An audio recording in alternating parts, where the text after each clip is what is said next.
गरीब भाई की अमीर बहन। किशोर और पिद्दी दो भाई बहन थे। पिद्दी बहुत खर्चीले स्वभाव की थी। वो जितना कमाती अपने ऐशो आराम में पैसे उड़ा दिया करती। लेकिन किशोर समझदार था, घर को साथ लेकर चलना जानता था। अपनी बहन के जितना कमाता तो नहीं था, लेकिन फिर भी वो किसी तरह घर का खर्च चला लेता था। एक दिन पिद्दी किशोर से कहती है, किशोर, तुम थोड़ा ज्यादा क्यों नहीं कमाते? मेरे दोस्त रोज मेरा मजाक उड़ाते हैं। अरे बहन, मैं कोशिश तो कर रहा हूँ। अच्छा सुनो, अगले महीने रक्षाबंधन है, मुझे सोने का हार चाहिए, इससे कम कुछ भी ना लूंगी। अरे दिला दूंगा बहन। किशोर को पूरी रात नींद नहीं आती। उसके दिमाग में बस ये चल रहा था कि उसकी माली हालत इतनी बिगड़ चुकी है, अब वो सोने का हार कहाँ से लाएगा। अगले दिन किशोर सुबह सुबह घर से ये बोलकर निकल गया कि पिद्दी, मैं गांव से बाहर जा रहा हूँ, कुछ दिन घर नहीं आऊंगा। किशोर ने अपने काम के साथ साथ फेरी में कपड़े बेचने भी शुरू कर दिए, जिससे वो ज्यादा से ज्यादा पैसे कमा सके। रात में वो एक बिल्डिंग की चौकीदारी भी करने लगा। अपने काम से थोड़ा बहुत समय निकालकर बस कुछ घंटे की नींद ले पाता था। और कब वो कुछ दिन एक महीने में बदल गए और रक्षाबंधन भी आ गया, पता ही नहीं चला। लेकिन किशोर अभी तक घर वापस नहीं लौटा। जहां वो काम करता था, पिद्दी के नाम का गुल्लक रखा हुआ था। किशोर ने उस गुल्लक को फोड़ा और सारे पैसे इकट्ठा करके एक सोने का हार खरीद लिया। घर में पिद्दी किशोर का इंतजार कर रही थी। तभी किशोर आता है। कहाँ चले गए थे? 4 दिन का कहा था और 1 महीने से पता नहीं कहाँ गायब हो गए थे। मैंने बस एक हार मांगा था और तुमने तो घर ही छोड़ दिया। अरे मुझे थोड़ा काम मिल गया था। कुछ नहीं, सब समझती हूँ, बहाने थे तुम्हारे। अपनी बहन के लिए इतना भी नहीं कर सकते, कैसे भाई हो? चलो यहाँ बैठो, राखी बांधती हूँ। पिद्दी ने किशोर को राखी बांधी। वैसे ही किशोर ने अपनी बहन के हाथ में सोने का हार रख दिया। उसकी खुशी का कोई ठिकाना नहीं था। वो मिठाई खिलाए बिना ही नेकलेस लेकर चली गई और शीशे के सामने अपने गले में हार रखकर देखने लगी। किशोर ने लड्डू उठाया और खुद ही खा लिया। ऐसे कई साल गुजर गए। एक दिन पिद्दी की नौकरी छूट गई। अब वो पूरी तरह किशोर पर डिपेंड हो गई थी। आए दिन किशोर को अपने महंगे महंगे शौक गिनाकर उससे पैसे मांगा करती थी। किशोर, कुछ पैसे देना, मुझे पार्लर जाना है। किशोर बिना कुछ बोले उसे पैसे दे देता। ये क्या, 500? अरे इतने में तो मुझे पार्लर में एंट्री मिलेगी बस। अच्छा, देता हूँ ना ज्यादा। अरे कैसे भाई हो, अपनी बहन के लिए इतना भी नहीं कर सकते। किशोर ने जेब से 2000 का नोट निकाला और उसे दे दिया। किशोर गरीबी में रह लेता था, लेकिन अपनी बहन को कभी कोई कमी नहीं होने देता था।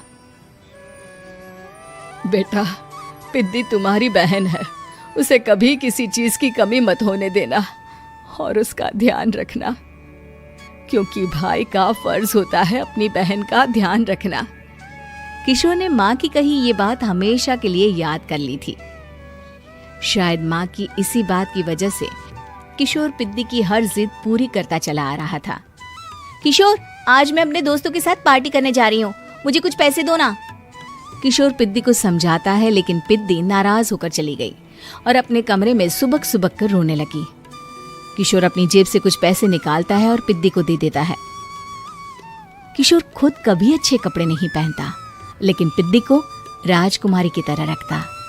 पिद्दी के जाने के बाद किशोर अपने काम पर निकल गया। एक तरफ पिद्दी अपने दोस्तों के साथ मस्ती कर रही थी, तो वहीं दूसरी तरफ किशोर पैसे कमाने के लिए कड़ी मेहनत कर रहा था। कुछ और दिन ऐसे ही बीत गए। एक दिन पिद्दी एक लड़के को लेकर घर आई और उसे किशोर से मिलवाया।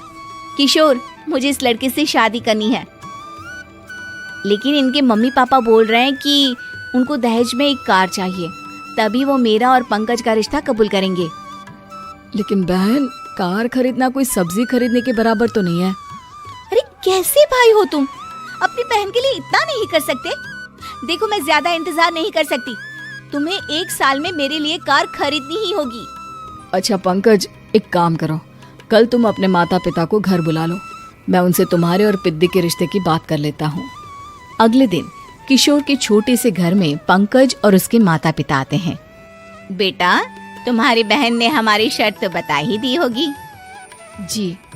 बेटा, तुम तो इतने छोटे घर में रहते हो, दहेज कहाँ से लाओगे? मैं अपनी बहन की खुशी के लिए सब कुछ कर सकता हूँ। पंकज और पिद्दी का रिश्ता तय हो जाता है। किशोर अब अपनी क्षमता से 4 गुना ज्यादा काम करने लगता है। सुबह सबके घरों में न्यूज़पेपर फेंकता, दिन में मजदूरी करता और रात में चौकीदारी करता। खूब मेहनत करके किशोर ने अपनी बहन की शादी के लिए पैसे जुटा लिए। उसने अपनी बहन के लिए कार खरीद ली। जब वो पिद्दी के ससुराल वालों से मिलने गया तो उन्होंने किशोर से और पैसों की मांग की। इस बार किशोर हार चुका था। पिद्दी माफ करना, मैं तुम्हारी शादी उस लड़के से नहीं कर सकता। वो लालची लोग हैं, उन्हें सिर्फ पैसों से मतलब है। देखो किशोर, मैं पंकज से ही शादी करूंगी। क्योंकि पिद्दी ने तो किशोर की बात न मानने की जैसे कसम खा रखी थी। किशोर ने पंकज को घर बुलाया। पंकज, तुम अपने माता पिता को समझाते क्यों नहीं हो? भैया, वो हमारी शादी के लिए मान गए, मेरे लिए तो यही बहुत बड़ी बात है। हम एक काम कर सकते हैं, दहेज की रकम में से कुछ पैसे मैं आपको दे देता हूँ। अरे लेकिन समाज वाले क्या कहेंगे? अरे जब दुनिया को पता चलेगा तब ना। अच्छा, कुछ पैसे मैं अपने मालिक से कर्ज में ले लेता हूँ। कुछ पैसे पंकज देता है, कुछ वो कर्जा लेता है और अपनी उम्र भर की कमाई वो अपनी बहन की शादी में लगा देता है। आखिर में पंकज और पिद्दी की शादी हो जाती है। पिद्दी की विदाई के बाद किशोर बिल्कुल अकेला पड़ जाता है। अब उसका कमाने में भी मन नहीं लगता। उधारी वाले रोज घर में आकर बैठ जाते हैं। अरे किशोर, अब तो पिद्दी की शादी को 5 साल हो गए, अब तो हमारा पैसा लौटा दो। चाचा, पिद्दी के जाने के बाद किसी भी काम में मन नहीं लगता। अरे तो हमारा पैसा कैसे वापस मिलेगा?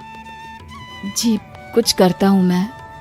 किशोर के ऊपर बहुत सा कर्जा चढ़ गया था, इसलिए उसने तय किया कि वो ये घर बेचकर सबके पैसे लौटा देगा। अगली सुबह शहर के किसी साहूकार को उसने अपना घर बेच दिया और सबके पैसे लौटा के वो गांव छोड़कर चला गया। पिद्दी ने शादी के बाद कभी अपने भाई का हाल तक नहीं पूछा। किशोर को फर्क नहीं पड़ता था, बस ससुराल में उसकी बहन खुश है ये जानकर उसे खुद की खुशी मिलती थी और ये सोचकर कि उसने माँ से किया हुआ वादा पूरा कर दिया।